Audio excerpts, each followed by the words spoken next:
आचार्य प्रशांत जी की एक और नादानी को लेके फिर मैं प्रस्तुत हूँ। वो कर्ता और कर्म इस प्रकार की बातें कर रहे हैं कि कर्ता बदल जाए तो फिर कर्म कैसे नहीं बदलेगा। लेकिन हाँ, ऐसा हो सकता है कि कर्ता अंदर ना बदले लेकिन बाहर कर्म बदल जाए, है ना। इस तरह की बात कर। तो आप पहले इनकी ये क्लिप सुनिए और फिर इस पर हम लोग चर्चा करते हैं, आगे डिस्कस करते हैं, समीक्षा करते हैं।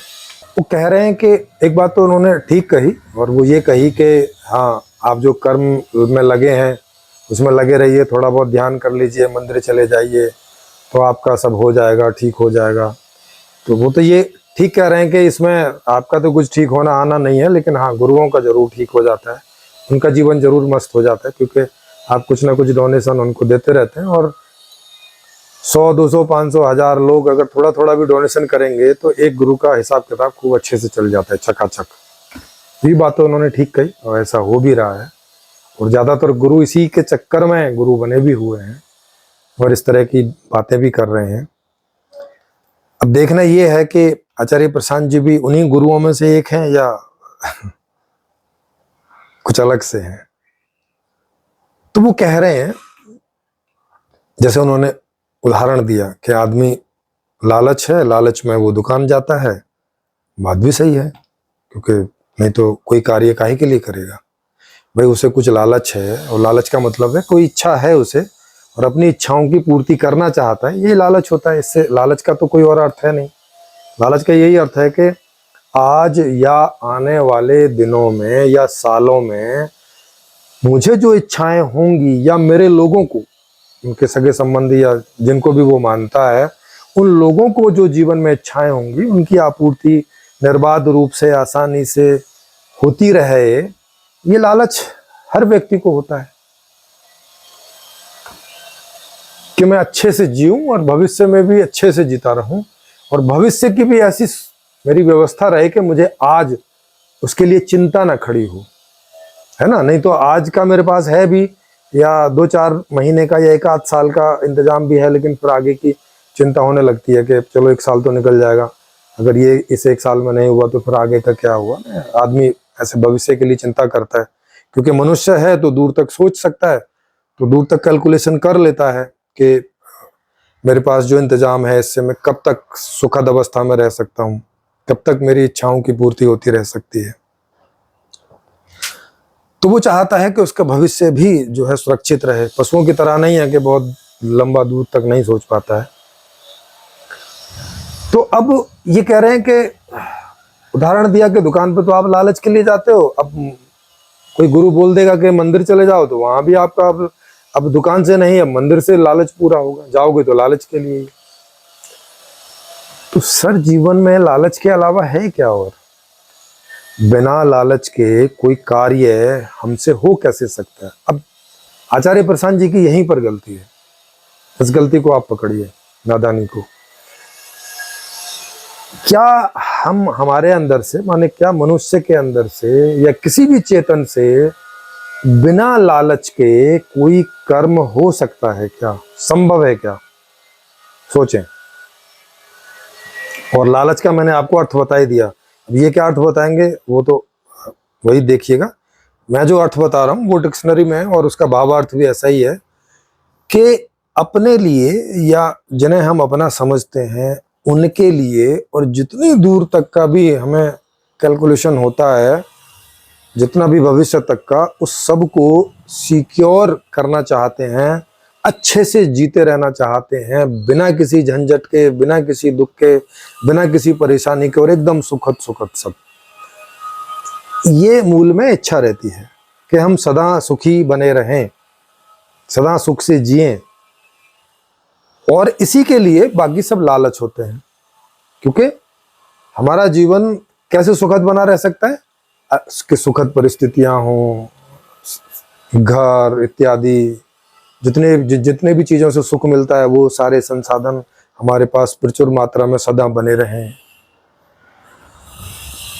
यही लालच है, इसके अलावा और तो कोई लालच है नहीं। अब अगर ये लालच हम नहीं करेंगे तो क्या करेंगे? लालच नहीं किया, छोड़ दिया, अब कैसा जीवन होगा? क्योंकि लालच नहीं करोगे तो प्रयास भी नहीं करोगे। जैसे मान लो कि आपने कल का लालच नहीं किया, कल का और उस भविष्य का, बस एक दिन का लालच कर रहे हो कि ठीक है अभी का या अगले समय का, और ये अगले समय का भी काट दो, मतलब बस अभी का है। जैसे जानवरों को होता है, जब भूख लगती है तो भोजन के लिए जाते हैं, और जब प्यास लगती है तो पानी के लिए जाते हैं। वो भोजन और पानी को इकट्ठा करके नहीं रख लेते, है ना। ऐसा हो गए तो फिर पशुओं जैसा जीवन हो जाएगा। क्या अब कोई अगले समय मिल गया तो मिल गया, नहीं मिला तो मर गए, बचे रह गए तो बचे रह गए। कोई मांसाहारी पशु आके खा गया तो खा गया, मतलब कोई कैलकुलेशन उनको है नहीं है, कोई उस तरह की बुद्धि विकसित है नहीं है कि कोई उसका इंतजाम कर सके भाई साहब। अब आदमी को है ऐसी बुद्धि। तो बिना लालच के तो लाइफ हो जाएगी पशुओं जैसी। अब पशुओं जैसी लाइफ तो कोई आदमी चाहता नहीं है, तो सीधी सी बात है कि अब लालच ही करेगा, लालच ही जीवन का एक आधार बनेगा उसका। अब वो लालच करेगा तो फिर ये बाकी सारी चीजें भी होंगी कि नहीं होंगी। तो यहीं पे ये गलती है कि मनुष्य का लालची होना स्वाभाविक है, ये उसका स्वाभाविक है, अस्वाभाविक नहीं है। अब ये कह रहे हैं कि नहीं लालच नहीं करो, अब ये अस्वाभाविक बात करने की बात कर रहे हैं कि मनुष्य को अस्वाभाविक जीवन वो जिए, उसकी बात कर रहे हैं, उसकी ओर प्रेरित करने के लिए जबरदस्ती के तर्क दे रहे हैं, है ना। इनकी बात सुन भी रहे हैं बहुत सारे लोग। अब वो अलग बात है कि वो अपने जीवन में उसको इस्तेमाल नहीं कर रहे। इनके सुनने वाले जितने भी हैं, कोई एक आध का तो पता नहीं, एक आध ऐसे लोग होते हैं कि जो सुनते हैं उसे जीवन में उतारने की कोशिश करते हैं, भले ही वो मर जाएं, चाहे भले ही कितना ही बुरा जीवन जिए, होते हैं कोई एक आध आदमी भी ऐसे। पर मेजोरिटी कोई ऐसा नहीं होगा जो बिना लालच के जीता होगा, जो जितने दूर तक का इंतजाम, जितने भविष्य का इंतजाम कर सकता है नहीं करता होगा, ऐसा कोई नहीं होगा। और अगर कोई हो ऐसे तो वो हमारे मंच पर निमंत्रित है, ताकि ऐसे लोगों का भी साक्षात्कार करने का मौका हमें मिले और उनसे सवाल पूछ के ये जानने का मौका मिले कि अब आप जो लाइफ जी रहे हो इसमें क्या सार है, इसमें सार क्या है। ऐसी लाइफ आप जिए, और एक आदमी जो लालच वाली लाइफ जी रहा है, आपकी लाइफ उससे बेहतर कैसे है? क्योंकि लाइफ बेहतर होगी तभी ना उसका कोई मतलब है उस तरीके का। अगर एक साधारण सा आदमी जो लेबर करता हो, जो 500-700 रुपए दिन के कमाता हो, अगर उससे भी बेहतर आपकी लाइफ नहीं है तो मतलब क्या हुआ ऐसी लाइफ का? तो उसमें क्वेश्चन आंसर होंगे और समझ में आएगा हमें प्रैक्टिकल रूप से। बाकी तो बातें तो हवा हवाई में तो कितनी भी किए जाओ। तो यहीं पे आचार्य प्रशांत जी की जो गलती आ रही है निकल के, वो यही आ रही है कि वो स्वाभाविक जीवन को अस्वाभाविक बनाने की बात कर रहे हैं, जबकि मुझे नहीं लगता कि उनके अपने जीवन में कोई कमी है या या बाहर से जितने भी सुख हैं वो उनको नहीं लेते।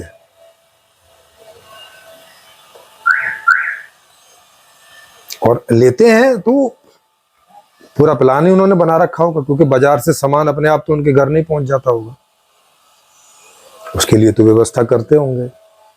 जो डोनेशन आता होगा उसका एक भाग उस पर खर्च करते होंगे, डोनेशन लगातार आता रहे इस बात के लिए भी इंतजाम करते होंगे। यूट्यूब से भी आता होगा, उसका भी ये सब करते होंगे ना, क्योंकि अब वो इस काम में लगे हैं। तो भाई साहब 6 महीने बाद का जो प्रोग्राम है वो पहले से फिक्स होता होगा, पूरे साल का पूरा कैलेंडर फिक्स हो जाता होगा, इस दिन यहाँ प्रोग्राम करेंगे, उस दिन वहाँ करेंगे, इस दिन ये होगा वो होगा, उसका खर्चा यहाँ से आएगा वहाँ से, सारा करते होंगे। अब आप जिस काम में लगे हो वहाँ आपके उस काम का लालच है, आपका लालच ये है कि आप जिसको ज्ञान समझ रहे हैं, जो कि ज्ञान नहीं है, लेकिन जिसे आप ज्ञान समझ रहे हैं वो ज़्यादा से ज़्यादा लोगों तक पहुँचे, और इसी उसमें आपका भी सब हो जो भी आप चाहते हो। क्या ये लालच नहीं है? ये भी तो एक लालच ही है ना। तो लालच से आप भी दूर नहीं है, लेकिन बातों में ऐसा बोलते हैं कि आप ना लालच करो। अरे भाई, अगर दुनिया में कोई लालच नहीं करेगा तो जंगली जीवन जीना पड़ेगा, पशुओं जैसा। या चारों तरफ सब जंगल हो जाएगा, ना कोई कहीं घर होगा, ना कोई टेक्नोलॉजी होगी, ना कुछ होगा। दाढ़ी मूंछ बाल ऐसे ही सब होंगे, कहीं नहा लिए तो नहा लिए, पड़े हैं तो पड़े हैं। इतना असुरक्षित जीवन हो जाएगा, इतना समस्याओं से भरा हुआ जीवन हो जाएगा कि जिसको सदियों से मेहनत कर करके लोग यहाँ तक पहुंचे हैं, इतनी सुरक्षा और इतनी सुखद अवस्था में, जो पहले इतिहास में नहीं दिखाई पड़ती कभी भी। तो ये इस तरह की गलती है, और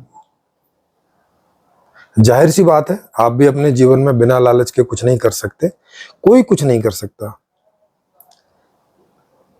लालच का मतलब ऐसे ललचाना, कोई चीज चाहिए, इस बात लालच बोलें या एक तरह से इच्छा बोलें, एक ही बात है। ये पर्यायवाची जैसा है कि सामने फल रखा है और मुझे फल पे लालच आ गया कि मैं खा लूं, हमें खाने की इच्छा हो गई। तो जब ये बोल रहे हैं कि लालच ना करो, उसका मतलब ये बोल रहे हैं कि इच्छा ना करो। भाई फिर काय के लिए जिए? बिना इच्छा के जीवन का क्या मतलब होगा? नहीं, एक बहुत बड़ा सा उद्देश्य खोजो। तो ये भी तो इच्छा ही है, ये भी तो लालच है, एक बड़ा सा उद्देश्य खोजो भाई। फिर जिसे अभी आप बड़ा उद्देश्य बोल रहे हैं, थोड़ी देर के लिए मानो कि सबने आपकी बात मान ली और सब जो है वेदांत में लग गए आपके तरह देख के कि चलो ये बड़ा उद्देश्य है, इसमें सब लग जाओ। अब सारे लोग लग गए इसमें,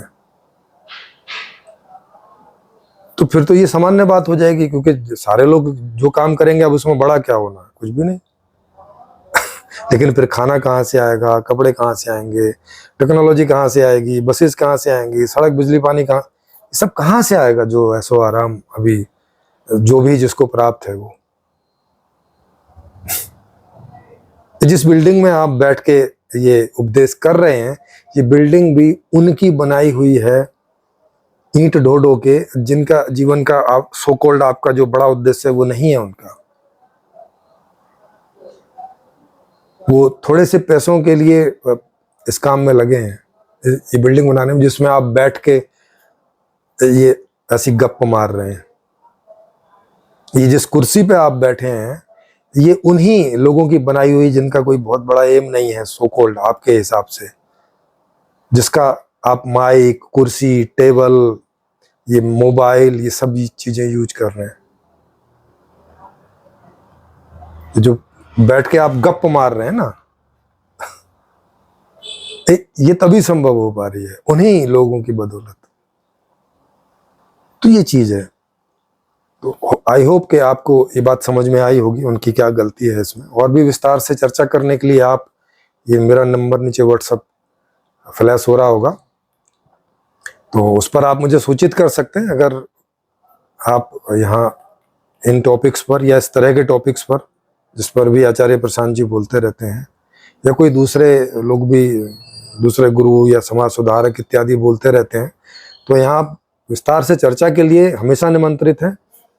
बस मुझे व्हाट्सएप पर आप सूचित कर देंगे तो मैं आपका प्रोग्राम बना के आपको दे दूंगा, दिन और समय निश्चित करके, और फिर आप जहाँ रहते हैं वहीं से ऑनलाइन उस चर्चा में जुड़ के और ये प्रेषित हो जाएगी।